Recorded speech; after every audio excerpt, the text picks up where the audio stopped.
ਸਤਿ ਸ਼੍ਰੀ ਅਕਾਲ ਜੀ। ਪੰਜਾਬੀ ਰੇਡੀਓ ਤੇ ਪੰਜਾਬੀ ਟੀਵੀ USA ਵੇਖ ਸੁਣ ਰਹੇ ਸਾਰੇ ਸਰੋਤਿਆਂ ਦਾ ਬਹੁਤ-ਬਹੁਤ ਸਵਾਗਤ ਹੈ ਇਸ ਸਮੇਂ ਦੇ ਵਿਸ਼ੇਸ਼ ਪ੍ਰੋਗਰਾਮ ਬਿਯੋਂਡ ਦਾ ਹੈਡਲਾਈਨਜ਼ ਵਿਦ ਮਨਦੀਪ ਪੂਨੀਆ ਦੇ ਵਿੱਚ। ਪ੍ਰੋਗਰਾਮ ਦੇ ਵਿੱਚ ਦੇਸ਼ ਵਿਦੇਸ਼ ਦੇ ਨਾਲ ਜੁੜੀਆਂ ਹੋਈਆਂ ਅਹਿਮ ਖਬਰਾਂ ਦੇ ਉੱਪਰ ਚਾਨਣਾ ਪਾਈਦਾ ਹੈ ਤੇ ਖਬਰਾਂ ਦੀ ਤਹਿ ਤੱਕ ਜਾਣ ਦੇ ਲਈ ਸਾਥ ਹੁੰਦਾ ਹੈ ਸੀਨੀਅਰ ਪੱਤਰਕਾਰ ਮਨਦੀਪ ਪੂਨੀਆ ਜੀ ਦਾ। ਕਰਦੇ ਹਾਂ ਉਹਨਾਂ ਦਾ ਪ੍ਰੋਗਰਾਮ ਦੇ ਵਿੱਚ ਸਵਾਗਤ। ਬਹੁਤ-ਬਹੁਤ ਸਵਾਗਤ ਹੈ ਜੀ। ਜੀ ਸ਼ੁਕਰੀਆ। ਸਤਿ ਸ੍ਰੀ ਅਕਾਲ ਗੁਰਪ੍ਰੀਤ। ਸਤਿ ਸ਼੍ਰੀ ਅਕਾਲ ਜੀ। ਸਭ ਤੋਂ ਪਹਿਲੀ ਖਬਰ ਤੇ ਵੱਡੀ ਖਬਰ ਦੇ ਵੱਲ ਚੱਲਦੇ ਹਾਂ। ਇਸ ਸਮੇਂ ਦੇਸ਼ ਦੇ ਵਿੱਚ ਇੱਕ ਏਅਰਲਾਈਨ ਨੇ ਪੂਰੀ ਤੜਥੱਲੀ ਮਚਾਈ ਹੋਈ ਹੈ, ਇੰਡੀਗੋ ਏਅਰਲਾਈਨਸ। ਡੋਮੈਸਟਿਕ ਪੱਧਰ ਤੇ ਭਾਰਤ ਦੇ ਵਿੱਚ ਬਹੁਤ ਜ਼ਿਆਦਾ ਵਰਤੀ ਜਾਂਦੀ ਹੈ। ਤਕਰੀਬਨ 100 ਜੇਕਰ ਕਹਿ ਲਈਏ ਵੀ ਯਾਤਰੀ ਏਅਰਪੋਰਟ 'ਚ ਵੜਦੇ ਨੇ ਤਾਂ 65 ਇਸ 'ਚ ਹੀ ਸਵਾਰ ਹੁੰਦੇ ਨੇ ਡੋਮੈਸਟਿਕ ਏਅਰਲਾਈਨ ਹੋਣ ਦੇ ਕਰਕੇ। ਤੇ ਇਸ ਦੀ ਬਹੁਤ ਵਰਤੋਂ ਹੁੰਦੀ ਹੈ ਤੇ ਉਨੀ ਹੀ ਵੱਡੇ ਪੱਧਰ ਤੇ ਹੁਣ ਲੋਕਾਂ ਨੂੰ ਖੱਜਲ ਖੁਆਰੀ ਦਾ ਸਾਹਮਣਾ ਵੀ ਕਰਨਾ ਪੈ ਰਿਹਾ ਹੈ। ਲੋਕ ਕਿਉਂ ਇੰਨਾ ਖੱਜਲ ਹੋ ਰਹੇ ਨੇ ਜੀ? ਕਿਉਂ ਏਅਰਪੋਰਟ ਬੱਸ ਸਟੈਂਡ ਬਣ ਗਏ ਨੇ? ਬਹੁਤ ਮਾੜੇ ਹਾਲਾਤ ਨੇ। ਇੰਡੀਗੋ ਏਅਰਲਾਈਨਸ ਦੀ ਜੇ ਆਪਾਂ ਗੱਲ ਕਰ ਲਈਏ ਤਾਂ 800 ਤੋਂ ਵੱਧ ਫਲਾਈਟਸ ਕੈਂਸਲ ਹੋਈਆਂ ਨੇ, ਜਿਹਦੇ ਕਰਕੇ ਜਿਹੜੇ ਪੈਸੇਂਜਰ ਨੇ ਉਹਨਾਂ 'ਚ ਆਪਾਂ ਨੂੰ ਗੁੱਸਾ ਦੇਖਣ ਨੂੰ ਵੀ ਮਿਲ ਰਿਹਾ। ਪਿਛਲੇ 4 ਦਿਨਾਂ ਤੋਂ ਆਪਾਂ ਦੇਖ ਰਹੇ ਹਾਂ ਕਿ ਇਹ ਜਿਹੜਾ ਏਅਰਲਾਈਨ ਦਾ ਕ੍ਰਾਈਸਿਸ ਚੱਲ ਹੀ ਰਿਹਾ ਗਾ। ਕੋਈ ਕਿਤੇ ਸੌਫਟਵੇਅਰ ਅਪਡੇਟ ਹੋ ਰਹੇ ਨੇ, ਹੋਰ ਵੀ ਇਹਦੇ 'ਚ ਕਈ ਸਾਰੀਆਂ ਚੀਜ਼ਾਂ ਨੇ। ਨਵੇਂ ਫਲਾਈਟ ਫੇਅਰਸ ਦਾ ਮਾਮਲਾ ਦੱਸਿਆ ਜਾ ਰਿਹਾ ਹੈਗਾ, ਨਵਾਂ ਜਿਹੜਾ ਟਾਈਮ ਅਪਡੇਟ ਕੀਤਾ ਗਿਆ ਬੇਸਿਕਲੀ, ਤੇ ਫਲਾਈਟ ਡਿਊਟੀ ਟਾਈਮ ਲਿਮਿਟੇਸ਼ਨਸ ਜਿਹੜਾ FDTL ਹੈ ਉਹਦੇ 'ਚ ਬਦਲਾਅ, ਤੇ ਏਅਰ ਟ੍ਰੈਫਿਕ ਦੇ ਵਿੱਚ ਜਿਹੜੀ ਭੀੜ ਲਗਾਤਾਰ ਵੱਧ ਰਹੀ ਹੈ, ਉਹ ਮੌਸਮ ਦੀ ਖਰਾਬੀ, ਬਦਲਿਆ ਹੋਇਆ ਸ਼ਡਿਊਲ ਤੇ ਸੌਫਟਵੇਅਰ ਅਪਡੇਸ਼ਨ, ਇਹ ਕਈ ਸਾਰੇ ਇੱਦਾਂ ਦੇ ਚੀਜ਼ਾਂ ਨੇ ਜਿਹਦੇ ਕਰਕੇ ਇਹ ਕ੍ਰਾਈਸਿਸ ਸਾਹਮਣੇ ਆਇਆ ਹੈਗਾ ਇੰਡੀਆ ਦੇ ਵਿੱਚ। ਤੇ ਲਗਾਤਾਰ ਏਅਰਪੋਰਟਾਂ ਤੋਂ ਲੋਕ ਜਿਹੜੇ ਹੈਗੇ ਆ ਉਹ ਰੋਂਦੇ ਬਿਖਲਦੇ, ਲੜਾਈ ਕਰਦੇ ਹੋਏ, ਉਹ ਆਪਾਂ ਕਹਿ ਸਕਦੇ ਹਾਂ ਕਿ ਵੀਡੀਓਜ਼ ਆ ਰਹੇ ਨੇ, ਆ ਰਹੀਆਂ ਜੀ। ਨੇ। 1500 ਤੋਂ ਵੱਧ ਫਲਾਈਟਸ ਲੇਟ ਹੋਈਆਂ ਨੇ, ਉਹਨਾਂ ਦੇ ਓਪਰੇਟਰਸ ਨੂੰ ਸਾਹਮਣਾ ਕਰਨਾ ਪਿਆ ਮੁਸ਼ਕਲਾਂ ਦਾ। ਤੇ 60% ਡੋਮੈਸਟਿਕ ਫਲਾਈਟਸ ਤੇ ਇੰਡੀਆ ਦੇ ਇੰਡੀਗੋ ਦਾ ਆਪਾਂ ਕਹਿ ਸਕਦੇ ਹਾਂ ਕਿ ਕਬਜ਼ਾ ਹੈਗਾ। ਇਹਦੇ 'ਚ ਨਾਈਟ ਲੈਂਡਿੰਗ ਦੀ ਤੇ ਲਿਮਿਟ ਲਾਈ ਗਈ ਹੈਗੀ ਆ। ਪਾਇਲਟਾਂ ਦੇ ਜਿਹੜੇ ਵੀਕਲੀ ਰੈਸਟ ਹੈ ਉਹਨੂੰ ਵਧਾਇਆ ਗਿਆ ਹੈਗਾ। ਲਗਾਤਾਰ ਨਾਈਟ ਸ਼ਿਫਟ ਤੇ ਰੋਕ ਲੱਗੀ ਹੈ ਜੀ। ਫਲਾਈਟ ਡਿਊਟੀ ਪੀਰੀਅਡ ਲਿਮਿਟ ਹੈਗੀ ਆ। ਤੇ ਜੇ ਲੰਬੀਆਂ ਫਲਾਈਟਸ ਤੋਂ ਬਾਅਦ ਰੈਸਟ ਦੀ ਵੀ ਪ੍ਰੋਵੀਜ਼ਨ ਦਿੱਤੀਆਂ ਗਈਆਂ ਨੇ। ਇਸ ਕਿਸਮ ਦਾ ਆਪਾਂ ਕਹਿ ਸਕਦੇ ਹਾਂ ਕਿ ਨਵੇਂ DGCA ਨੇ ਜਿਹੜੇ ਰੂਲ ਬਣਾਏ ਨੇ, ਉਹਦੇ ਕਰਕੇ ਇੰਡੀਗੋ 'ਚ ਇੰਡੀਗੋ ਨੂੰ ਸੰਕਟ ਦਾ ਸਾਹਮਣਾ ਕਰਨਾ ਪੈ ਰਿਹਾ ਗਾ। ਹੁਣ ਹੋਰ ਵੀ ਕਈ ਸਵਾਲ ਨੇ, ਜਿਵੇਂ ਇਸ ਜਿਹੜੇ ਨਵੇਂ ਰੂਲ ਬਣਾਏ ਗਏ ਨੇ ਉਹਦੇ 'ਚ ਜੇ 500 ਕਿਲੋਮੀਟਰ ਤੱਕ ਦੀ ਜੇ ਆਪਾਂ ਕਹੀਏ ਕਿ ਫਲਾਈਟ ਹੈ, ਉਹਦੇ 'ਚ 7500 ਤੋਂ ਵੱਧ ਰੁਪਈਏ ਨਹੀਂ ਲਏ ਜਾ ਸਕਦੇ ਫਲਾਈਟ ਦੇ। 500 ਤੋਂ 1000 ਕਿਲੋਮੀਟਰ ਤੱਕ ਦੀ ਜਿਹੜੀ ਫਲਾਈਟ ਹੈ ਉਹਦੇ 'ਚ 12000 ਤੋਂ ਜ਼ਿਆਦਾ ਕਿਰਾਇਆ ਜਿਹੜੀਆਂ ਏਅਰਲਾਈਨਸ ਹੈਗੀਆਂ ਉਹ ਵਸੂਲ ਨਹੀਂ ਕਰ ਸਕਦੀਆਂ ਹੈਗੀਆਂ। ਇਹ ਮੈਂ ਜਿਹੜਾ ਇਕਨੋਮਿਕਲ ਫੇਅਰ ਦੱਸ ਰਿਹਾਗਾ। ਜਿਹੜਾ ਬਿਜ਼ਨਸ ਕਲਾਸ ਉਹਦੇ ਅੱਡ ਫੇਅਰ ਨੇ।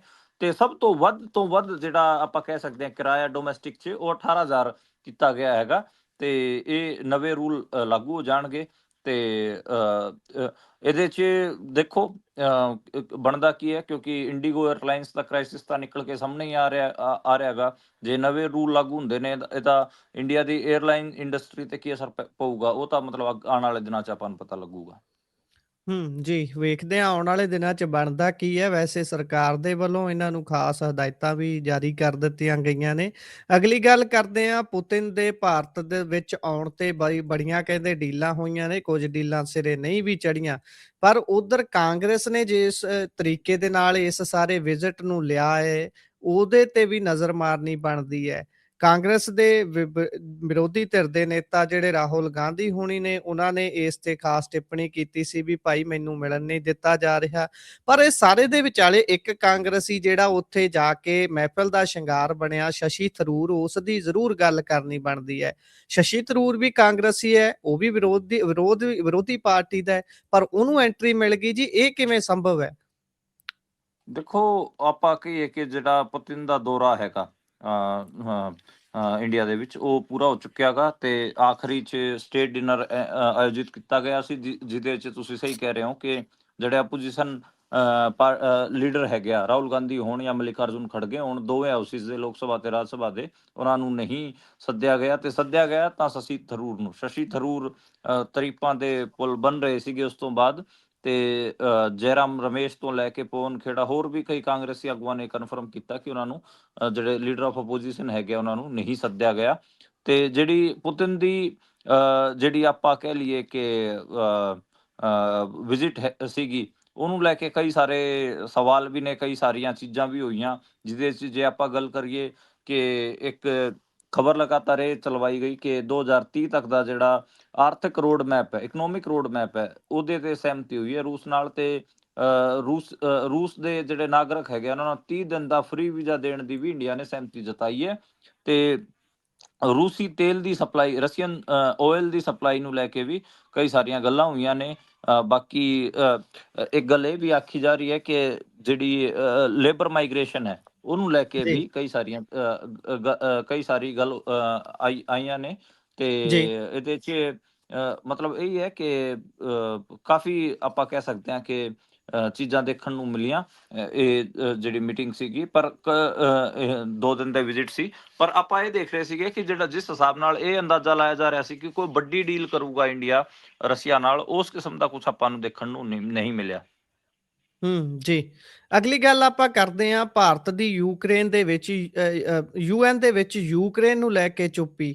ਇਹਨੂੰ ਕਿਵੇਂ ਵੇਖਿਆ ਜਾਵੇ? ਵੈਸੇ ਤਾਂ ਵਿਸ਼ਵ ਗੁਰੂ ਹੈ ਤੇ ਆਮ ਤੌਰ ਤੇ ਡਿਪਲੋਮੈਸੀ ਸ਼ੁਰੂ ਤੋਂ ਭਾਰਤ ਦੀ ਇਹੀ ਰਹੀ ਹੈ ਵੀ ਆਪਾਂ ਕੋਈ ਪਾਸਾ ਨਾ ਹੀ ਲਈਏ, ਆਪਾਂ ਜੇਕਰ ਨਿਊਟਰਲ ਹੀ ਰਹੀਏ ਹਰੇਕ ਮਾਮਲੇ ਦੇ ਵਿੱਚ। ਪਰ ਕੀ ਇਹ ਬਹੁਤੀ ਵਾਰੀ ਸਹੀ ਵੀ ਹੁੰਦਾ ਹੈ ਵੀ ਤੁਸੀਂ ਕਿਸੇ ਪਾਸੇ ਦੀ ਵੀ ਗੱਲ ਹੀ ਨਾ ਕਰੋ, ਤੁਸੀਂ ਇੱਕ ਨਿਊਟਰਲ ਜਗ੍ਹਾ ਤੇ ਖੜੇ ਰਹੋ?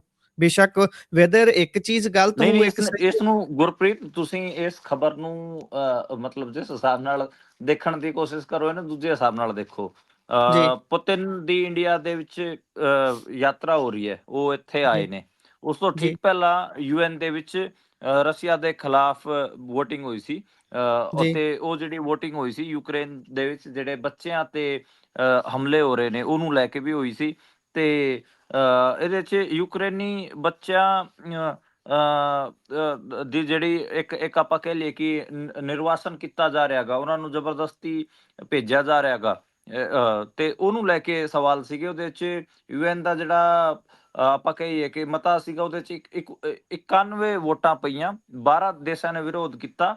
ਤੇ ਜੀ, ਤਕਰੀਬਨ 57 ਦੇਸ਼ ਏਦਾਂ ਦੇ ਸੀ ਜਿਨ੍ਹਾਂ 'ਚ ਭਾਰਤ ਵੀ ਸੀ, ਜਿਹੜਾ ਕਿ ਉਸ ਵੋਟਿੰਗ ਦੌਰਾਨ ਮਤਲਬ ਆਪਾਂ ਕਹਿ ਲਈਏ ਕਿ ਉੱਥੇ ਪਹੁੰਚਿਆ ਹੀ ਨਹੀਂ। ਈਵਨ ਐਕਸਪਲੇਨੇਸ਼ਨ ਆਫ ਵੋਟ ਕਿਹਾ ਜਾਂਦਾ ਗਾ। ਜੀ, ਤੇ ਭਾਰਤ ਨੇ ਮਤਲਬ ਇਸ ਵਾਰ ਆਪਾਂ ਨੂੰ ਕਹੀਏ ਕਿ ਐਕਸਪਲੇਨੇਸ਼ਨ ਆਫ ਵੋਟ ਨਹੀਂ ਦਿੱਤਾ ਉੱਥੇ। ਤੇ ਮਤਲਬ ਉਸ ਤੁਸੀਂ ਯਾਦ ਕਰੋ ਕਿ ਫਰਵਰੀ 2022 ਦੌਰਾਨ ਵੀ ਆਪਾਂ ਦੇਖਿਆ ਸੀਗਾ ਕਿ ਕੋਈ ਸਟੈਂਡ ਇੰਡੀਆ ਨਹੀਂ ਲੈ ਪਾਇਆ ਸੀਗਾ। ਇਹਨੂੰ ਲੈ ਕੇ ਮਤਲਬ ਕਈ ਸਾਰੀਆਂ ਚੀਜ਼ਾਂ ਨੇ, ਕਈ ਸਾਰੇ ਲੋਕ ਸਵਾਲ ਵੀ ਕਰਦੇ ਨੇ ਕਿ ਬਈ ਮਤਲਬ ਇੰਡੀਆ ਦੀ ਫੋਰਨ ਪਾਲਿਸੀ ਕੀ ਹੈ। ਉਹ ਉੱਦਾਂ ਤਾਂ ਹਿਊਮਨ ਰਾਈਟਸ ਦੀ ਇੰਨੀ ਗੱਲ ਕਰਦਾ, ਇੰਟਰਨੈਸ਼ਨਲ ਲੈਵਲ ਤੇ ਜੋ ਕੁਝ ਹੋ ਰਿਹਾ ਹੈਗਾ ਉਹਦੇ 'ਚ ਵੋਰ ਰੁਕਵਾਦੀ ਪਾਪਾ ਕੇ ਮੀਮ ਤਾਂ ਖਾਸੇ ਚੱਲਦੇ ਨੇ, ਪਰ ਕੋਈ ਸਟੈਂਡ ਮਤਲਬ ਇੰਟਰਨੈਸ਼ਨਲ ਲੈਵਲ ਤੇ ਇੰਡੀਆ ਲੈ ਵੀ ਨਹੀਂ ਪਾ ਰਿਹਾ। ਠੀਕ ਹੈ। ਜੀ। ਤੇ ਇਹਦੇ 'ਚ ਯੂਕਰੇਨ ਲਗਾਤਾਰ ਦਾਅਵਾ ਕਰ ਰਿਹਾ ਹੈਗਾ ਕਿ ਉਹਦੇ ਜਿਹੜੇ 20,000 ਤੋਂ ਵੱਧ ਜਿਹੜੇ ਬੱਚੇ ਹੈਗੇ ਆ ਉਹਨਾਂ ਨੂੰ ਨਿਰਵਾਸਿਤ ਕੀਤਾ ਜਾ ਰਿਹਾ ਹੈਗਾ। ਤੇ ਜੀ। ਇਹਨੂੰ ਲੈ ਕੇ ਹੀ ਯੂਐਨ ਦੇ ਵਿੱਚ ਵੋਟਿੰਗ ਹੋਈ ਸੀ ਤੇ ਇੰਡੀਆ ਨੇ ਦੂਰੀ ਬਣਾ ਲਈ। ਸ਼ਾਇਦ ਪੁਤਿਨ ਇੱਥੇ ਆਏ, ਉਹਦਾ ਪ੍ਰਭਾਵ ਮੰਨ ਕੇ ਸ਼ਾਇਦ ਇੰਡੀਆ ਨੇ ਐਕਸਪਲੇਨੇਸ਼ਨ ਆਫ ਵੋਟ ਨਹੀਂ ਕੀਤਾ। ਜੀ। ਇਸ ਤੋਂ ਅਗਲੀ ਖਬਰ ਦੇ ਵੱਲ ਜੇਕਰ ਚੱਲੀਏ ਤਾਂ ਇਹ ਜਾਣਕਾਰੀ ਸੰਸਦ ਦੇ ਜ਼ਰੀਏ ਸਾਹਮਣੇ ਆਈ ਹੈ ਵੀ ਐਲਆਈਸੀ ਨੇ ਅਡਾਨੀ ਗਰੁੱਪਸ ਦੇ ਵਿੱਚ ਵੱਡਾ ਨਿਵੇਸ਼ ਕੀਤਾ ਹੈ, ਕਰੀਬ 48,000 ਕਰੋੜ ਰੁਪਏ ਤੋਂ ਜ਼ਿਆਦਾ।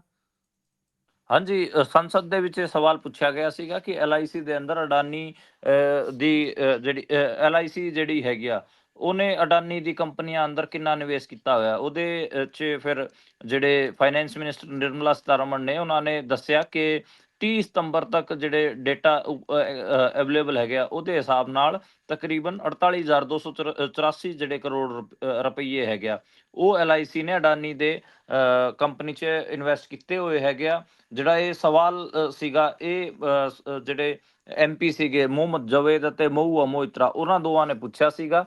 ਤੇ ਉਹਦੇ 'ਚ ਇਹੀ ਸੀਗਾ ਕਿ ਮਤਲਬ ਅੱਗੇ ਵੀ ਚੀਜ਼ਾਂ ਆਈਆਂ, ਅਡਾਨੀ ਪੋਰਟਸ ਬਾਰੇ ਗੱਲ ਹੋਈ, ਹੋਰ ਵੀ ਕਈ ਚੀਜ਼ਾਂ ਬਾਰੇ ਗੱਲ ਹੋਈ।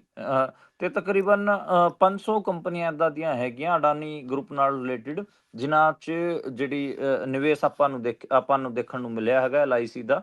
ਤੇ ਇੱਕ ਵੱਡਾ ਆਪਾਂ ਕਹਿ ਸਕਦੇ ਹਾਂ ਕਿ ਖੁਲਾਸਾ ਹੈ ਤੇ ਸਰਕਾਰ ਨੂੰ ਕਰਨਾ ਪਿਆ, ਕਿਉਂਕਿ ਜਿਹੜੇ ਆਪੋਜੀਸ਼ਨ ਪਾਰਟੀਆਂ ਦੇ ਜਿਹੜੇ ਐਮਪੀ ਸੀਗੇ ਲਗਾਤਾਰ ਇਸ ਬਾਰੇ ਸਵਾਲ ਵੀ ਪੁੱਛ ਰਹੇ ਸੀਗੇ। ਜੀ।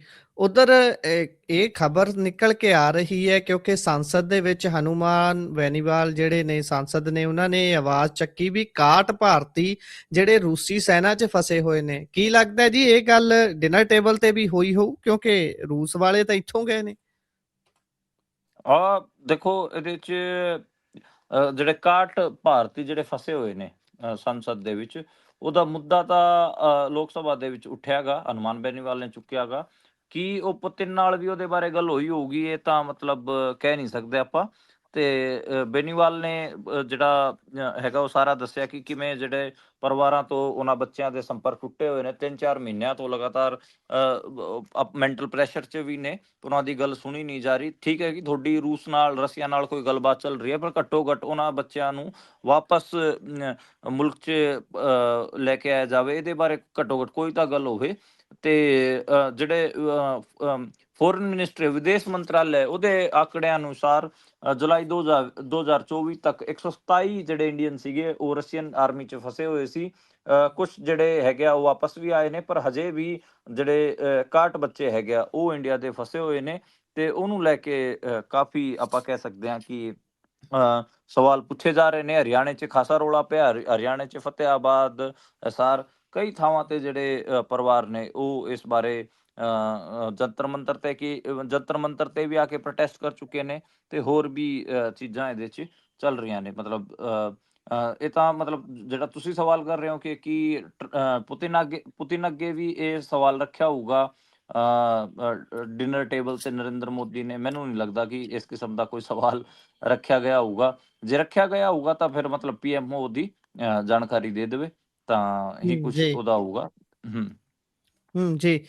ਅਗਲੀ ਗੱਲ ਕਰੀਏ ਤਾਂ ਉਧਰ ਮੇਲ ਗਾਰਡ ਦੇ ਵਿੱਚ ਬੱਚਿਆਂ ਦੀਆਂ ਮੌਤਾਂ ਦਾ ਸਿਲਸਿਲਾ ਲਗਾਤਾਰ ਜਾਰੀ ਹੈ। ਇਹ ਕਿਉਂ ਜੀ? ਕੁਪੋਸ਼ਣ ਦਾ ਮਾਮਲਾ ਹੈ ਤੇ ਗੰਭੀਰ ਵਜ੍ਹਾ ਹੈਗੀ ਆ। ਜਿਹੜਾ ਖਰਾਬ ਪੋਸ਼ਣ ਹੁੰਦਾ ਹੈ, ਜਿਹਨੂੰ ਆਪਾਂ ਕਹਿ ਲਈਏ ਕਿ ਬੱਚਿਆਂ ਨੂੰ ਪ੍ਰੋਪਰ ਫੂਡ ਨਹੀਂ ਮਿਲ ਪਾ ਰਿਹਾ, ਉਹਦੇ ਕਰਕੇ ਲਗਾਤਾਰ ਮਹਾਰਾਸ਼ਟਰ ਦੇ ਵਿਦਰਭ ਇਲਾਕੇ 'ਚ ਬੱਚਿਆਂ ਦੀ ਡੈਥ ਹੋ ਰਹੀਆਂ ਨੇ। ਤੇ ਜਿਹੜੀ 94 ਬੱਚੇ ਸਾਹਮਣੇ ਆਏ ਨੇ ਜਿਨ੍ਹਾਂ ਦੀ ਉਮਰ 6 ਸਾਲ ਤੱਕ ਦੀ, ਬੱਚੇ ਜਿਹੜੇ 5-6 ਸਾਲ ਤੋਂ ਜਿਹੜੇ ਛੋਟੇ ਬੱਚੇ ਸੀਗੇ ਉਹਨਾਂ ਦੀ ਡੈਥ ਹੋਈ ਹੈ। ਉਹਦੇ 'ਚ ਸਟਿਲ ਬਰਥ ਦੀ ਵੀ ਖਬਰ ਹੈ, ਯਾਨੀ ਕਿ ਬਰਥ ਹੁੰਦੇ ਸਾਰੀ ਮੌਤ ਹੋ ਜਾਣਾ। 46 ਬੱਚੇ ਇਸ ਕਿਸਮ ਦੇ ਹੈਗੇ ਆ। ਤੇ ਹੋਰ ਵੀ ਮਤਲਬ ਸਟੰਟਿੰਗ ਅਤੇ ਵੇਸਟਿੰਗ ਦੇ ਸ਼ਿਕਾਰ ਵੀ ਉੱਥੇ ਬੱਚੇ ਦੇਖਣ ਨੂੰ ਮਿਲ ਰਹੇ ਹੈਗੇ ਆ। ਕੁਪੋਸ਼ਣ, ਸੰਕਰਮਣ, ਗੰਭੀਰ ਬਿਮਾਰੀਆਂ, ਇਹ ਬਹੁਤ ਸਾਰੀਆਂ ਚੀਜ਼ਾਂ ਨੇ ਜਿਹਦੇ ਕਰਕੇ ਜਿਹੜੇ ਬੱਚੇ ਨੇ ਉਹਨਾਂ ਦਾ, ਕਿਸੇ ਦਾ ਵਜ਼ਨ ਨਹੀਂ ਵਧ ਰਿਹਾ, ਕਿਸੇ ਦੀ ਹਾਈਟ ਨਹੀਂ ਵਧ ਰਹੀ, ਕਿਸੇ ਨੂੰ ਕਿਸੇ ਕਿਸਮ ਦਾ ਸੰਕਰਮਣ ਹੋ ਜਾ ਰਿਹਾ ਗਾ, ਕਿਸੇ ਨੂੰ ਕੋਈ ਕੁਪੋਸ਼ਣ ਕਰਕੇ ਨਿਮੋਨੀਆ ਤੇ ਹੋਰ ਜਿਹੜੇ ਬਿਮਾਰੀਆਂ ਨੇ ਉਹ ਲੱਗ ਜਾ ਰਹੀਆਂ ਨੇ, ਤੇ ਬੱਚਿਆਂ ਦੀ ਡੈਥ ਹੋ ਰਹੀ ਹੈ। ਤੇ ਜਿਹੜਾ ਡੇਟਾ ਗਾ ਇਹ ਸਿਰਫ ਆਪਾਂ ਕਹਿ ਲਈਏ ਕਿ ਉਸ ਇਲਾਕੇ ਦਾ ਪਿਛਲੇ 6 ਮਹੀਨੇ ਦਾ ਡੇਟਾ ਹੈਗਾ। ਖਾਸਾ ਪਰੇਸ਼ਾਨ ਕਰਨ ਵਾਲਾ ਹੈ ਜੀ। ਇੰਡੀਆ ਦੇ ਵਿੱਚ ਹੁਣ ਤੱਕ ਘੱਟ ਆਪਾਂ ਕਹਿ ਲਈਏ ਕਿ ਪੋਸ਼ਣ ਕਰਕੇ ਬੱਚਿਆਂ ਦੀ ਡੈਥ ਹੋ ਰਹੀਆਂ ਨੇ, ਬੱਚੇ ਮ੍ਰਿਤ ਪੈਦਾ ਹੋ ਰਹੇ ਨੇ, ਤਾਂ ਇੱਕ ਮਤਲਬ ਗੰਭੀਰ ਹੈ। ਉੱਦਾਂ ਤਾਂ ਗੱਲਾਂ ਕਰਦੇ ਨੇ ਅਸੀਂ 5 ਟ੍ਰਿਲੀਅਨ 4 ਟ੍ਰਿਲੀਅਨ ਇਸ ਕਿਸਮ ਦੀ ਇਕਨੋਮੀ ਹੋ ਗਈ, ਦੁਨੀਆ ਦੀ ਚੌਥੀ ਇਕਨੋਮੀ ਹੋ ਗਈ, 5ਵੀਂ ਇਕਨੋਮੀ ਹੋ ਗਈ, ਤੇ ਹਜੇ ਵੀ ਬੱਚਿਆਂ ਦੀ ਘੱਟ ਪੋਸ਼ਣ ਕਰਕੇ, ਖਰਾਬ ਪੋਸ਼ਣ ਕਰਕੇ ਡੈਥਸ ਹੋ ਰਹੀਆਂ ਨੇ। ਜੀ। ਉਧਰ ਕੂਨੋ ਨੈਸ਼ਨਲ ਪਾਰਕ ਤੋਂ ਵੀ ਇੱਕ ਬੁਰੀ ਖਬਰ ਆ ਰਹੀ ਹੈ। ਕੀ ਹੈ ਜੀ ਇਹ ਬੁਰੀ ਖਬਰ? ਬੇਸਿਕਲੀ ਇੰਡੀਆ ਦੇ ਵਿੱਚ ਜਿਹੜੇ ਚੀਤਿਆਂ ਦੀ ਜਿਹੜੀ ਆਬਾਦੀ ਸੀਗੀ ਉਹ ਖਤਮ ਹੋ ਗਈ ਸੀਗੀ, ਤੇ ਉਹਨੂੰ ਰਿਵਾਈਵ ਕਰਨ ਵਾਸਤੇ ਆਪਾਂ ਨੂੰ ਪਤਾ ਕਿ ਚੀਤੇ ਲੈ ਕੇ ਆਏ ਗਏ ਸੀਗੇ। ਤੇ ਕੁੰਨੋ ਦੇ ਵਿੱਚ ਜਿਹੜਾ ਮੱਧ ਪ੍ਰਦੇਸ਼ 'ਚ ਹੈਗਾ ਉੱਥੇ ਉਹਨਾਂ ਨੂੰ ਕੀਤਾ ਗਿਆ ਸੀਗਾ, ਰੱਖਿਆ ਗਿਆ ਸੀਗਾ। ਪਰ ਹੁਣ ਲਗਾਤਾਰ ਖਬਰਾਂ ਆਉਂਦੀਆਂ ਰਹਿੰਦੀਆਂ ਨੇ ਉੱਥੇ ਜਿਹੜੇ ਸ਼ਾਵਕ ਹੁੰਦੇ ਆ ਉਹਨਾਂ ਦੀ ਵੀ ਡੈਥ ਦੀ ਖਬਰ ਹੈਗੀ ਆ, ਤੇ ਜਿਹੜਾ ਚੀਤਾ ਹੈਗਾ ਉਹਦੇ ਵੀ ਹੈਗੇ ਆ। ਹੁਣ ਸਿਰਫ ਔਰ ਸਿਰਫ 28 ਜਿਹੜੇ ਚੀਤੇ ਹੈਗੇ ਆ ਉਹ ਕੁੰਨੋ ਨੈਸ਼ਨਲ ਪਾਰਕ 'ਚ ਬਚੇ ਹੋਏ ਨੇ। ਦੇਖਦੇ ਹਾਂ ਕਿ ਉਹ ਕਿੰਨਾ ਕਿਸ ਹਿਸਾਬ ਨਾਲ ਉਹ ਸਰਵਾਈਵ ਕਰ ਪਾਣਗੇ। ਕਈ ਜਿਹੜੇ ਚੀਤੇ ਸੀਗੇ ਉਹ ਸ਼ਿਕਾਰ 'ਚ ਵੀ ਮਾਰੇ ਗਏ, ਕਈ ਕਿਡਨੀ ਦਾ ਇਨਫੈਕਸ਼ਨ ਹੋ ਗਿਆ ਕਈਆਂ ਨੂੰ, ਕਈ ਜਿਹੜੇ ਬੱਚੇ ਸੀਗੇ, ਕਈ ਜਿਹੜੇ ਚੀਤੇ ਸੀਗੇ ਉਹਨਾਂ ਦਾ ਆਪਾਂ ਕਹਿ ਲਈਏ ਕਿ ਕਿਸੇ ਦਾ ਹਾਰਟ ਅਟੈਕ ਨਾਲ, ਕਿਸੇ ਦਾ ਮੀਟਿੰਗ ਕਰਕੇ, ਕਿਸੇ ਦਾ ਟੈਂਪਰੇਚਰ ਕਰਕੇ, ਕਿਸੇ ਦਾ ਕਿਸੇ ਤਰੀਕੇ ਨਾਲ ਆਪਾਂ ਕਹਿ ਸਕਦੇ ਹਾਂ ਕਿ ਡੈਥ ਹੋਈਆਂ ਨੇ ਬਹੁਤ ਸਾਰੀਆਂ। ਤਾਂ ਮਤਲਬ ਦੇਖਦੇ ਹਾਂ ਕਿ ਕਿਵੇਂ ਸਰਵਾਈਵ ਕਰ ਪਾਣਗੇ। ਪਰ ਇਹ ਇੰਡੀਆ 'ਚ ਚੀਤੇ ਹੁੰਦੇ ਸੀਗੇ। ਤਕਰੀਬਨ 150 ਸਾਲ ਪਹਿਲਾਂ ਇਹ ਜਿਹੜੇ ਚੀਤੇ ਸੀਗੇ ਇੰਡੀਆ 'ਚ ਖਤਮ ਹੋਏ ਸੀ। ਦੁਬਾਰਾ ਤੋਂ ਉਹਨਾਂ ਨੂੰ ਰਿਵਾਈਵ ਕਰਨ ਦੀ ਕੋਸ਼ਿਸ਼ ਹੈ। ਨਾਮੀਬੀਆ ਤੋਂ ਇਹ ਜਿਹੜੇ ਚੀਤੇ ਸੀਗੇ ਇਹ ਲੈ ਕੇ ਆਏ ਗਏ ਸੀ ਹੂੰ। ਕੂਨੋ ਨੈਸ਼ਨਲ ਪਾਰਕ 'ਚ। ਹਾਂ ਜੀ। ਅਗਲੀ ਗੱਲ ਕਰੀਏ ਤਾਂ ਪੰਜਾਬ ਦੇ ਵਿੱਚ ਬਲਾਕ ਸੰਮਤੀ ਤੇ ਜ਼ਿਲ੍ਹਾ ਪ੍ਰੀਸ਼ਦ ਦੀਆਂ ਚੋਣਾਂ ਦਾ ਜਿਸ ਦਿਨ ਨੋਮੀਨੇਸ਼ਨ ਫਾਈਲ ਕਰਨ ਦਾ ਆਖਰੀ ਦਿਨ ਸੀ, ਉਦਣ ਇੱਕ ਖਾਸੀ ਚਰਚਾ ਬਟੋਰੀ ਸੀ ਕਾਨਫਰੰਸ ਕਾਲ ਨੇ, ਇੱਕ ਜਿਹੜੀ ਕਥਿਤ ਕਾਨਫਰੰਸ ਕਾਲ ਜਿਹੜੀ ਕਿ ਸ਼੍ਰੋਮਣੀ ਅਕਾਲੀ ਦਲ ਦੇ ਪ੍ਰਧਾਨ ਬਾਦਲ ਸਾਹਿਬ ਸੁਖਬੀਰ ਬਾਦਲ ਹੋਣਾ ਨੇ ਜਨਤਕ ਕੀਤੀ ਸੀ। ਇਹਦੇ ਤੇ ਕਾਰਵਾਈ ਸ਼ੁਰੂ ਹੋਈ ਹੈ, ਪਰ ਕਾਰਵਾਈ ਦੇ ਵਿੱਚ ਸੱਦਿਆ ਅਕਾਲੀ ਲੀਡਰ ਨੂੰ ਗਿਆ ਹੈ। ਹਾਂਜੀ, ਇਹਦੇ 'ਚ ਇੱਕ ਸਿੱਟ ਦਾ ਆਪਾਂ ਕਹਿ ਲਈਏ ਕਿ ਗਠਨ ਕੀਤਾ ਗਿਆ ਸੀ, ਐਸਆਈਟੀ ਬਣਾਈ ਗਈ ਸੀ ਤੇ ਉਹਨੇ ਬੇਸਿਕਲੀ ਅਰਸ਼ਦੀਪ ਜਿਹੜੇ ਕਲੇਰ ਹੈਗੇ ਆ ਸ਼੍ਰੋਮਣੀ ਅਕਾਲੀ ਦਲ ਦੇ ਚੀਫ ਸਪੋਕਸਪਰਸਨ, ਉਹਨਾਂ ਨੂੰ ਸੱਦਿਆ ਹੈ ਤੇ ਇਹ ਅਕਾਲੀ ਦਲ ਦੇ ਖਿਲਾਫ ਐਸਐਸਪੀ ਪਟਿਆਲਾ ਨੇ ਐਫਆਈਆਰ ਦਰਜ ਕਰਾਉਣ ਦੀ ਮੰਗ ਕੀਤੀ ਸੀਗੀ ਤੇ ਐਸਐਸਪੀ ਪਟਿਆਲਾ ਜਿਹੜੇ ਵਰੁਣ ਸ਼ਰਮਾ ਹੈਗੇ ਆ, ਉਹਨਾਂ ਦੀ ਡੀਐਸਪੀਆਂ ਨਾਲ ਜਿਹੜੀ ਆਡੀਓ ਰਿਕਾਰਡਿੰਗ ਸੀ ਉਹਨੂੰ ਲੈ ਕੇ ਰੌਲਾ ਪਿਆ ਸੀਗਾ ਤੇ ਅਰਸ਼ਦੀਪ ਕਲੇਰ ਨੇ ਕਿਹਾ ਹੈ ਕਿ ਹਾਂ ਮੈਂ ਐਸਆਈਟੀ ਦੇ ਸਾਹਮਣੇ ਪੇਸ਼ ਹੋਵਾਂਗਾ ਤੇ ਮੈਂ ਚੰਡੀਗੜ੍ਹ ਦੇ ਪੁਲਿਸ ਹੈੱਡਕੁਆਟਰ 'ਚ ਜਾ ਕੇ ਜ਼ਰੂਰ ਆਪਣਾ ਬਿਆਨ ਦਰਜ ਕਰਾਵਾਂਗਾ। ਤਾਂ ਦੇਖਦੇ ਹਾਂ ਇਹਦੇ 'ਚ ਬਣਦਾ ਕੀ ਹੈ। ਹੂੰ ਜੀ। ਇਹ ਜਿਹੜੀ ਆਡੀਓ ਸੀਗੀ ਖਾਸੀ ਕੰਟਰੋਵਰਸ਼ੀਅਲ ਸੀਗੀ। ਉਹਦੇ 'ਚ ਇੱਕ ਆਫੀਸਰ ਕਹਿੰਦਾ ਹੋਇਆ ਸੁਣਾਈ ਦੇ ਰਿਹਾ ਹੈਗਾ ਕਿ ਜਿਹੜਾ ਵੀ ਕੋਈ ਅਕਾਲੀ ਮਿਲੇ ਉਹਦਾ ਜਿਹੜਾ ਨੋਮੀਨੇਸ਼ਨ ਉਹਨੂੰ ਪਾੜ ਦਿਓ ਤੇ ਹੋਰ ਵੀ ਮਤਲਬ ਇਹਦੇ 'ਚ ਵਿਧਾਇਕਾਂ ਦੀ ਵੀ ਗੱਲ ਹੈ ਤੇ ਹੋਰ ਜਿਹੜੇ ਲੋਕਲ ਜਿਹੜੇ ਆਗੂ ਨੇ ਉਹਨਾਂ ਦੀ ਵੀ ਗੱਲ ਇਸ ਆਡੀਓ 'ਚ ਹੈਗੀ ਆ। ਇਹਨੇ ਖਾਸੀ ਚਰਚਾ ਬਟੋਰੀ ਸੀ ਤੇ ਲਗਾਤਾਰ ਜਿਹੜੀ ਪੁਲਿਸ ਹੈ, ਵਰੁਣ ਸ਼ਰਮਾ ਜਿਹੜਾ ਹੈਗਾ ਉਹ ਲਗਾਤਾਰ ਇਹ ਗੱਲ ਕਹਿ ਰਿਹਾ ਹੈਗਾ ਨਹੀਂ ਨਹੀਂ ਇਹ ਤਾਂ ਏਆਈ ਜਨਰੇਟਿਡ ਹੈ, ਇਹਦੇ ਨਾਲ ਮੇਰਾ ਲੈਣਾ ਦੇਣਾ ਨਹੀਂ ਹੈ। ਦੇਖਦੇ ਹਾਂ ਇਹਦਾ ਜੇ ਇਹਦੀ ਕੋਈ ਇੰਡੀਪੈਂਡੈਂਟ ਇਨਕੁਆਇਰੀ ਹੁੰਦੀ ਉਦੋਂ ਹੀ ਪਤਾ ਲੱਗੂਗਾ ਕਿ ਇਹ ਏਆਈ ਜਨਰੇਟਿਡ ਹੈ ਜਾਂ ਸੱਚੀਓ ਇਸ ਕਿਸਮ ਦੀ ਕੋਈ ਗੱਲਬਾਤ ਸੀਗੀ। ਨਿਕਲਦਾ ਕੀ ਹੈ ਇਹ ਤਾਂ ਹੁਣ ਸਮਾਂ ਹੀ ਦੱਸੂਗਾ, ਕਿਉਂਕਿ ਜਿਨ੍ਹਾਂ ਦੀ ਪੁਲਿਸ ਹੈ ਉਹਨਾਂ ਦੀਆਂ ਸਿੱਟ ਨੇ। ਦੇਖਦੇ ਹਾਂ ਅੱਗੇ ਜਾ ਕੇ ਬਣੂਗਾ ਕੀ। ਪੰਜਾਬ ਦੇ ਵਿੱਚ ਉਧਰ ਇੱਕ ਖਬਰ ਨੇ ਖਾਸਾ ਝੰਜੋੜਿਆ ਬੀਤੇ ਦਿਨੀ, ਇੱਕ ਨੌਜਵਾਨ ਦੀ ਹੱਤਿਆ ਕਰ ਦਿੱਤੀ ਜਾਂਦੀ ਹੈ ਉਸ ਦੀ ਪਤਨੀ ਤੇ ਉਸ ਦੇ ਆਸ਼ਿਕ ਦੇ ਵੱਲੋਂ। ਉਸ ਦੇ ਵਿੱਚ ਹੁਣ ਕਈ ਤਰ੍ਹਾਂ ਦੀਆਂ ਚੀਜ਼ਾਂ ਨਿਕਲ ਕੇ ਸਾਹਮਣੇ ਆ ਰਹੀਆਂ ਨੇ ਜੀ। ਇਹਦੇ 'ਚ ਤਾਂ ਦੇਖੋ ਇਹੀ ਹੈ ਕਿ ਉਹ ਇੰਸਟਾਗ੍ਰਾਮ ਤੇ ਸੂਟਾਂ ਦੀਆਂ ਵੀਡੀਓਜ਼ ਪਾਉਂਦੀ ਹੁੰਦੀ ਸੀ ਤੇ ਉਹਦਾ ਜਿਹੜਾ ਜਿਹੜੇ ਬੇਸਿਕਲੀ ਬੁਟੀਕ ਹੈਗੇ ਆ ਉਹਨਾਂ ਜੀ। ਨਾਲ ਉਹਦਾ ਕੋਈ ਕੋਲੈਬੋਰੇਸ਼ਨ ਦੱਸਿਆ ਜਾ ਰਿਹਾ ਸੀਗਾ। ਜਿਹੜੇ ਉਹਦਾ ਬॉयਫ੍ਰੈਂਡ ਦੱਸਿਆ ਜਾ ਰਿਹਾ ਤੇ ਉਹਨੂੰ ਤੇ ਉਹ ਦੋਵੇਂ ਜਾਣੇ ਜਿਹੜੀ ਪੁਲਿਸ ਹਜੇ ਜਿਹੜੀ ਗੱਲ ਕਹਿ ਰਹੀ ਹੈ ਉਹਦੇ 'ਚ ਇਹੀ ਕਹਿ ਰਹੀ ਹੈ ਕਿ ਜਿਹੜਾ ਉਹਦਾ ਬॉयਫ੍ਰੈਂਡ ਸੀ ਹਰਕਵਲ, ਉਹ ਅਤੇ ਜਿਹੜੀ ਇਹ ਕੁੜੀ ਸੀ ਇਹ ਪ੍ਰੋਪਰਟੀ ਵੀ ਹਥਿਆਣਾ ਚਾਹੁੰਦੇ ਸੀਗੇ ਤੇ ਪੈਸਿਆਂ ਦੀ ਭੁੱਖ ਵੀ ਸੀਗੀ ਤੇ ਕਈ ਸਾਰੀ ਚੀਜ਼ਾਂ ਨਿਕਲ ਕੇ ਸਾਹਮਣੇ ਆ ਰਹੀਆਂ ਨੇ। ਇਹ ਫਰੀਦਕੋਟ ਜ਼ਿਲ੍ਹੇ ਦਾ ਮਾਮਲਾ ਹੈ ਤੇ ਇਹਨੇ ਖਾਸਾ ਆਪਾਂ ਕਹਿ ਲਈਏ ਕਿ ਚਰਚਾ ਦਾ ਵਿਸ਼ਾ ਛੇੜਿਆ ਸੀਗਾ। ਜਿਹੜਾ ਪਰਿਵਾਰ ਹੈ ਗੁਰਵਿੰਦਰ ਜਿਹੜਾ ਮਾਰਿਆ ਗਿਆ, ਉਹਦਾ ਜੀ। ਪਰਿਵਾਰ ਖਾਸਾ ਦੁਖੀ ਹੈ। ਉਹ ਵਿਚਾਰੇ 2 ਦਿਨ ਪਹਿਲਾਂ ਹੀ ਆਪਾਂ ਕਹੀਏ ਕਿ ਉਹਦਾ ਪਰਿਵਾਰ ਕੈਨੇਡਾ ਤੋਂ ਵਾਪਸ ਆਇਆ ਹੈਗਾ। ਉੱਥੇ ਉਹ ਵਰਕ ਪਰਮਿਟ ਤੇ ਸੀਗਾ ਤੇ ਉਹਦਾ ਵਰਕ ਪਰਮਿਟ ਖਤਮ ਹੋ ਗਿਆ ਸੀਗਾ ਤੇ ਗੁਰਵਿੰਦਰ ਨੂੰ ਆਪਾਂ ਕਹਿ ਲਈਏ ਕਿ ਡਿਪੋਰਟ ਕੀਤਾ ਗਿਆ ਸੀ ਉੱਥੋਂ ਤੇ ਉਸ ਤੋਂ ਬਾਅਦ ਜਿਹੜੀ ਆਪਾਂ ਕਹਿ ਲਈਏ ਕਿ ਡਿਪੋਰਟ ਹੋਣ ਦੇ ਦੌਰਾਨ ਹੀ ਜਿਹੜੀ ਉਹ ਪਤਨੀ ਸੀਗੀ ਉਸ ਮਤਲਬ ਇੱਕ ਹਿਸਾਬ ਲਾਓ ਕਿ ਜਦੋਂ ਉਹਦੇ ਹਸਬੈਂਡ ਦਾ ਕ੍ਰਾਈਸਿਸ ਦਾ ਟਾਈਮ ਚੱਲ ਰਿਹਾ ਸੀ ਉਦੋਂ ਉਹਦਾ ਸਾਥ ਦੇਣ ਦੀ ਬਜਾਏ ਉਹਨੇ ਕਿਤੇ ਹੋਰ ਅਫੇਅਰ ਕੀਤਾ ਤੇ ਪੈਸਿਆਂ ਦੇ ਚੱਕਰ 'ਚ ਫਿਰ ਉਹਨੇ ਉਸ ਘਰ ਨੂੰ ਵੀ ਜਾੜਤਾ ਉਸ ਤੇ ਆਪਣੇ ਪਤੀ ਨੂੰ ਵੀ ਮਾਰਤਾ। ਖਾਸਾ ਆਪਾਂ ਹੂੰ। ਕਹੀਏ ਕਿ ਜੇ ਮੈਂ ਤਾਂ ਮਤਲਬ ਇਹਦੇ 'ਚ ਰੂਰਲ ਮੋਰੈਲਿਟੀ ਦੀ ਗੱਲ ਕਰਾਂ, ਪੇਂਡੂ ਨੈਤਿਕਤਾ ਦੀ ਗੱਲ ਕਰਾਂ ਤਾਂ ਦੇਖੋ ਕਿੰਨਾ ਖਰਾਬ ਹੈ। ਮਤਲਬ ਜੇ ਤੁਸੀਂ ਆਪਣੇ ਸਾਥੀ ਦਾ ਉਹਦੇ ਕ੍ਰਾਈਸਿਸ 'ਚ ਸਾਥ ਨਹੀਂ ਦੇ ਸਕਦੇ ਤਾਂ ਮਤਲਬ ਤੁਸੀਂ ਕਿਸ ਕਿਸਮ ਦੇ ਸਾਥੀ ਹੋ, ਉਸ ਤੇ ਵੀ ਸਵਾਲ ਹੈ। ਮਤਲਬ ਜੇ ਪੇਂਡੂ ਮੋਰੈਲਿਟੀ ਦੀ ਗੱਲ ਕਰਨੀ ਹੋਵੇ, ਰੂਰਲ ਮੋਰੈਲਿਟੀ ਦੀ ਗੱਲ ਕਰਨੀ ਹੋਵੇ ਤਾਂ ਉਹਦੇ ਕ੍ਰਾਈਸਿਸ 'ਚ ਆਪਣੇ ਪਤੀ ਦੇ ਕ੍ਰਾਈਸਿਸ 'ਚ ਨਾਲ ਖੜਾ ਹੋਣਾ ਸੀਗਾ ਤੇ ਇਸ ਕਿਸਮ ਦੇ ਜਿਹੜੇ ਘਟਨਾਵਾਂ ਨੇ ਇਹ ਮਤਲਬ ਇੰਡੀਆ ਦੇ ਵਿੱਚ ਤਾਂ ਬਾਕੀ ਆਪਾਂ ਨੂੰ ਦੇਖਣ ਨੂੰ ਮਿਲ ਹੀ ਰਿਹਾ ਸੀ। ਕਿਸੇ ਨੀਲੀ ਟੈਂਕੀ ਦਾ ਵੀ ਖੋਫ ਆਪਾਂ ਨੂੰ ਦੇਖਣ ਨੂੰ ਮਿਲਿਆ। ਹੋਰ ਵੀ ਇਹ ਪੰਜਾਬ 'ਚ ਜੀ, ਵੀ ਇਸ ਜੀ। ਕਿਸਮ ਦੀਆਂ ਘਟਨਾਵਾਂ ਮਤਲਬ ਥੋੜਾ ਚਿੰਤਾ ਦਾ ਵਿਸ਼ਾ ਹੈ। ਇਹ ਸੋਚਣ ਵਾਲੀ ਗੱਲ ਹੈ। ਮੈਂ ਮਤਲਬ ਕੋਈ ਔਰਤਾਂ ਨੂੰ ਜਾਂ ਫਿਰ ਔਰਤਾਂ ਦੇ ਉਲਟ ਕੋਈ ਨੈਰੇਟਿਵ ਨਹੀਂ ਬਣਾ ਰਿਹਾ। ਪਰ ਇਹ ਇੱਕ ਮਤਲਬ ਹੈਗੀ ਆ ਕਿ ਕਈ ਥਾਵਾਂ ਤੇ ਠੀਕ ਹੈ ਕਿ ਮਾਡਰਨਿਟੀ ਬਹੁਤ ਸਾਰਾ ਕੁਝ ਦਿੰਦੀ ਹੈ, ਪਰ ਕਿਤੇ ਨਾ ਜੀ। ਕਿਤੇ ਜਿਵੇਂ ਆਪਾਂ ਕਹਿੰਦੇ ਆ ਕਿ 2 ਕਦਮ ਅੱਗੇ 1 ਕਦਮ ਪਿੱਛੇ, ਤਾਂ 1 ਕਦਮ ਪਿੱਛੇ ਕਰਕੇ ਰੂਰਲ ਮੋਰੈਲਿਟੀਜ਼ ਦੇ ਅਕੋਰਡਿੰਗ ਵੀ ਸੋਚਣ ਵਾਲੀ ਗੱਲ ਹੈ ਕਿ ਤੁਸੀਂ ਸਿਰਫ ਔਰ ਸਿਰਫ ਜਿਹੜਾ ਇਹ ਝਾਂਸਾ ਗਾ ਪੈਸਿਆਂ ਵਾਲਾ ਜਾਂ ਹੋਰ ਇਸ ਕਿਸਮ ਦਾ, ਇਹਦੇ ਤੋਂ ਵੀ ਸਾਰਾ ਆਪਣੇ ਸਟੈਪ ਨਹੀਂ ਚੁੱਕਣੇ ਹੁੰਦੇ। ਜੀ, ਜੀ। ਉਧਰ ਆਖਰੀ ਖਬਰ ਵੱਲ ਚੱਲੀਏ ਤਾਂ ਰਾਜਾ ਵੜਿੰਗ ਹੁਣੀ ਕਹਿ ਰਹੇ ਨੇ ਭਾਈ ਵੀ ਲੋਕ ਗੱਲਾਂ ਕਰੀ ਜਾਂਦੇ ਨੇ, ਪਰ ਮੇਰੇ ਤੋਂ ਤਾਂ ਕਾਂਗਰਸ ਨੇ ਅਸਤੀਫਾ ਮੰਗਿਆ ਹੀ ਨਹੀਂ ਹਾਲੇ। ਹਾਂਜੀ, ਰਾਜਾ ਵੜਿੰਗ ਲਗਾਤਾਰ ਕਹਿ ਰਹੇ ਨੇ ਕਿ ਮੇਰੇ ਤੋਂ ਇਸਤੀਫਾ ਨਹੀਂ ਮੰਗਿਆ ਗਿਆ ਹੈਗਾ, ਨਾ ਮੈਂ ਰਿਜ਼ਾਈਨ ਕਰ ਰਿਹਾ। ਕਾਂਗਰਸ 'ਚ ਰਿਜ਼ਾਈਨ ਨਹੀਂ ਕਰਵਾਇਆ ਜਾਂਦਾ, ਸਿੱਧਾ ਨਵੇਂ ਪ੍ਰਧਾਨ ਦਾ ਐਲਾਨ ਕੀਤਾ ਜਾਂਦਾ ਤੇ ਦੂਜੇ ਨੂੰ ਕਿਹਾ ਜਾਂਦਾ ਗਾ ਕਿ ਥੈਂਕ ਯੂ, ਤੁਸੀਂ ਸੇਵਾਵਾਂ ਦਿੱਤੀਆਂ। ਜੇ ਇੱਦਾਂ ਦਾ ਕੁਛ ਹੋਊਗਾ ਤਾਂ ਮੈਂ ਲੁਕਾਊਂਗਾ ਨਹੀਂ, ਮੈਂ ਮੀਡੀਆ ਸਾਹਮਣੇ ਆ ਕੇ ਦੱਸਾਂਗਾ। ਮੇਰੇ ਖਿਲਾਫ ਜਿਹੜਾ ਪੇਡ ਪ੍ਰੋਪੇਗੈਂਡਾ ਉਹ ਚਲਵਾਇਆ ਜਾ ਰਿਹਾ ਗਾ, ਇਹ ਇਸਨੇ ਅੱਜ ਰਾਜਾ ਵੜਿੰਗ ਨੇ ਦੱਸਿਆ ਹੈਗਾ। ਰਾਜਾ ਵੜਿੰਗ ਮਤਲਬ ਪਿਛਲੇ ਕਾਫੀ ਦਿਨਾਂ ਤੋਂ ਕਦੇ ਬਿਆਨਾਂ ਨੂੰ ਲੈ ਕੇ ਚਰਚਾ 'ਚ ਸੀਗੇ, ਕਦੇ ਉਹਨਾਂ ਦੀ ਪ੍ਰਧਾਨਗੀ ਨੂੰ ਲੈ ਕੇ ਚਰਚਾ 'ਚ ਸੀਗੇ।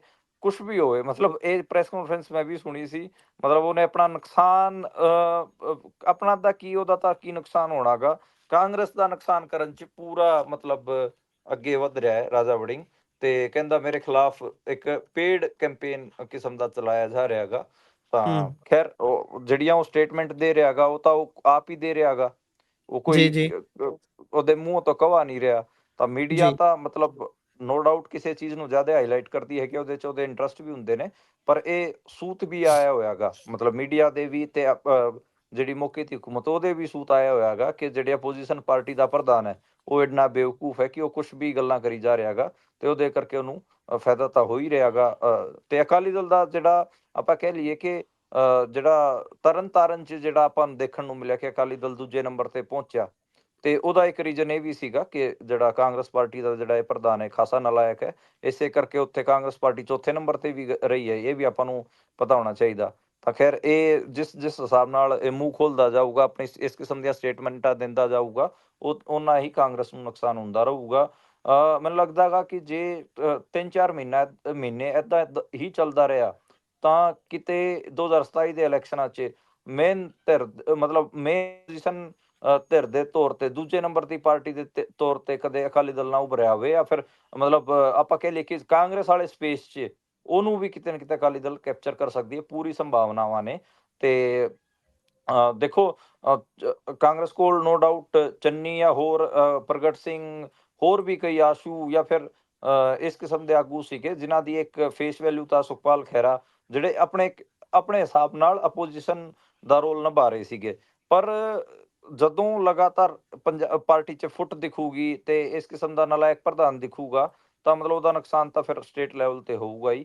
ਦੇਖਦੇ ਹਾਂ ਕੀ ਬਣਦਾ ਗਾ, ਪਰ ਮੈਂ ਦੇਖ ਰਿਹਾ ਗਾ ਕਿ ਕਾਂਗਰਸ ਜਿਸ ਹਿਸਾਬ ਨਾਲ ਉਹਦਾ ਗ੍ਰਾਫ ਡਾਊਨ ਹੋ ਰਿਹਾ ਗਾ, ਉਸੇ ਹਿਸਾਬ ਜੀ। ਨਾਲ ਅਕਾਲੀ ਦਲ ਕਿਤੇ ਨਾ ਕਿਤੇ ਪੰਜਾਬ 'ਚ ਥੋੜਾ ਜਿਹਾ ਹੈਗਾ, ਖਾਸ ਕਰ ਹੜ੍ਹਾਂ ਦੇ ਬਾਅਦ ਤੇ ਹੁਣ ਜਿਹੜਾ ਤਰਨਤਾਰਨ ਦਾ ਬਾਈ ਇਲੈਕਸ਼ਨ ਸੀ ਉਦੋਂ ਬਾਅਦ। ਜੀ।